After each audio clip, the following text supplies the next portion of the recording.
Alright, the new Killers album. Here is a very interesting album. This is like my third take of this video. So, one time I was wearing glasses, the second time I couldn't see my notes. So this is the third take. Hopefully this one works out fine. So I have a microphone here. I gotta hold it really close to my face because it's a shitty microphone. So, let's talk about the new Killers album. It's called Pressure Machine. It's a really good album. It's not their, actually I don't know. It's certainly not my favorite Killers album, but I really do like it. Like, it's really good. it's up there. So let's talk about this album. If you see me looking up, as always, I'm just looking at my notes.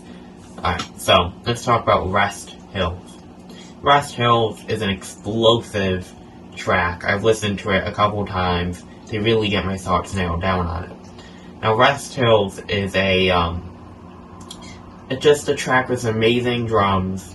It has some great instrumental ability on this track. It has some foreign instrumentals that it brings in. The vocals are just amazing. Basically, can give most of these songs have amazing vocals besides one. So I really like his vocal ability on this track. Alright, so next one, Quiet Town. You know, Quiet Town is really doing a lot for me. I do quite like Quiet Town. It talks about, you know, all the chaos and everything that ensues in what's supposed to be a quiet town. So it has a great electric drum intro. I say electric, I mean very energetic. What do I mean by electric drum? I don't mean like electric drums. It has a great segue from that into a great guitar intro. I'm digging the harmonica, believe it or not. I usually don't like harmonica in music. I think it kind of makes it cheesy, but I do like the harmonica on this song. He talks about, you know, commotion in such a small town, and I think that's a great thing to talk about. You know, it talks about, you can definitely tell that he was going through some stuff, and this is where you want to talk about, you know, growing up in a quiet town. And again, great vocals, no surprise there. The next one, Terrible Thing. This one's more of a vocal-driven song, but it's accompanied by some acoustic guitar, which is always nice. And it has some great lyrics on it too. The one that stands out to me is I'm in my bedroom on the verge of a terrible thing. I think we can all infer to what that's talking about. We can all predict what that is talking about. So it's a very emotional lyric, and I really do like the album. It really, you know, is an amazing album. But this track here, I think, is one of my favorites. Definitely Terrible Thing. Cody has a commentary at the beginning, like a lot of these tracks. And I think, you know, it adds a lot. It talks about, you know, believing in higher powers, you know, God and all that stuff. And then goes into an acoustic-driven song with amazing drums after that commentary. Talks about anti-religious kids. I think it's more broadly talking about the anti-religion movement, but they use the example of a kid named Cody. And it dives into religion in a very profound way. Go give it a listen. Has a great guitar solo. I think it's going to be one of the more underrated tracks. Sleepwalker. This one's okay. It talks about hunting in the commentary, which is an interesting choice. I love the acoustic guitar and drum intro. I really do like the acoustic guitar and drum intro. Great vocals, once again. And I think what's the best part about this is how punchy the drums are and that build-up. That has an amazing build-up. And, you know, it builds up to an amazing instrumental. And it has some amazing flow, too, in between, like, kind of segments of the song and segments of his voice. if that makes any sense, like different lyrical meanings. They segue great into each other. And it also has amazing production, no surprise there, on it is, so. But obviously production stood out, so I wrote it down, so it does have great production. Runaway Horses. This one is definitely my least favorite. I don't like Phoebe Bridges on this track. I think it makes it sounds like a country type song, which is fine, but it really makes it sound too much like a country type song. I'm not digging this one at all. Just not my style. The next one, In the Car Outside. Love this track. Great drum intro, great vocals, standout instrumentals. I'm loving the electric guitar in this track. It's an amazing track. Go give it a listen. It really is just a memorable track. It's gonna be stuck in your head for a while.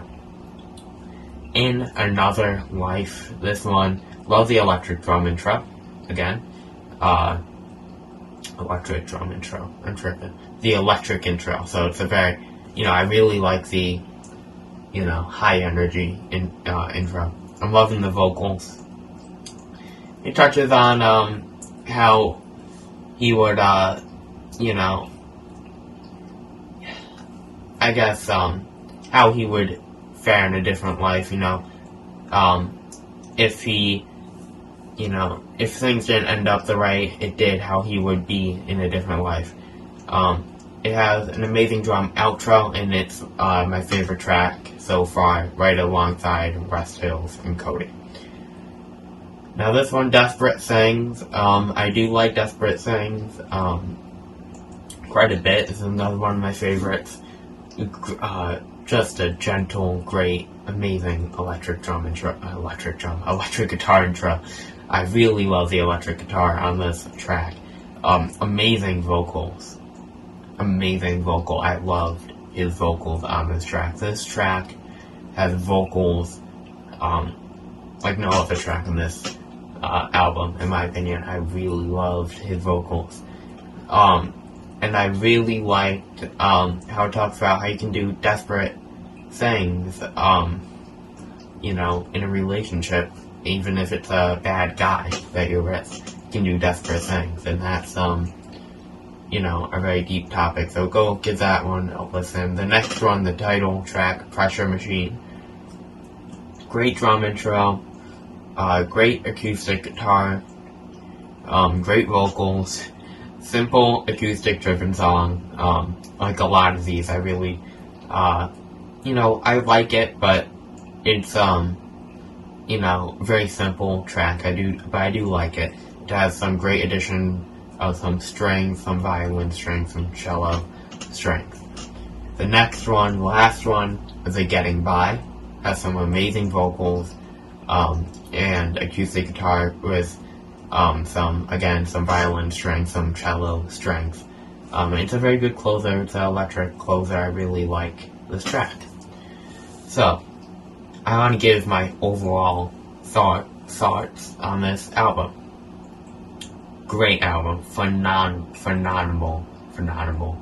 I can't fucking... I'm just gonna say great album. It's a great album. Out of 100%, I'm gonna give this a 99%. 99. Yeah, 99 sounds right. I usually like to have it, before, have the score before, but it's nighttime. This is a review that, it's essentially, a bonus review. Not many people are gonna see it. But I wanted to get casually in this one. But yeah, it's a great, this album may very well be on the top 10 albums of the year. It probably will be. That's coming up, obviously, November, December.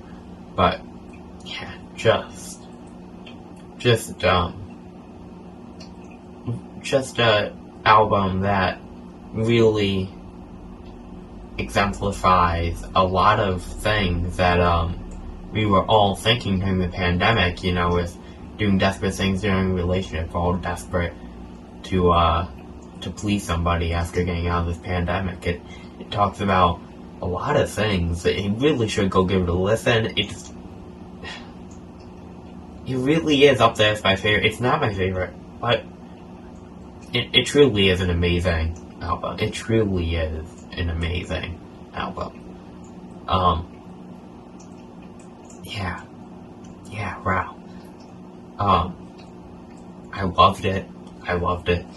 Needless to say. Go give it a listen. Go help them out.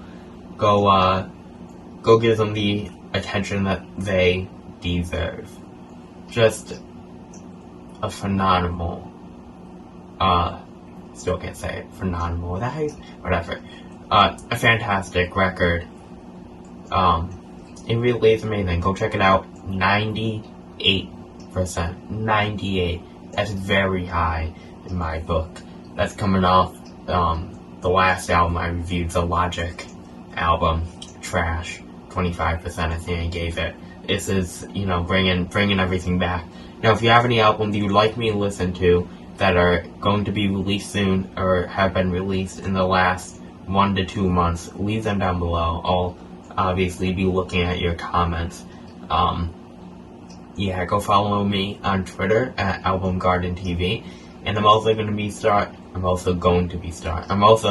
to start live streaming on Twitch more often. That will also be in the description, and I now have an Instagram account. So give that a check out. Subscribe to the channel, give it a like, go stream this truly amazing album. And yeah, see you in the next video. Thanks for watching.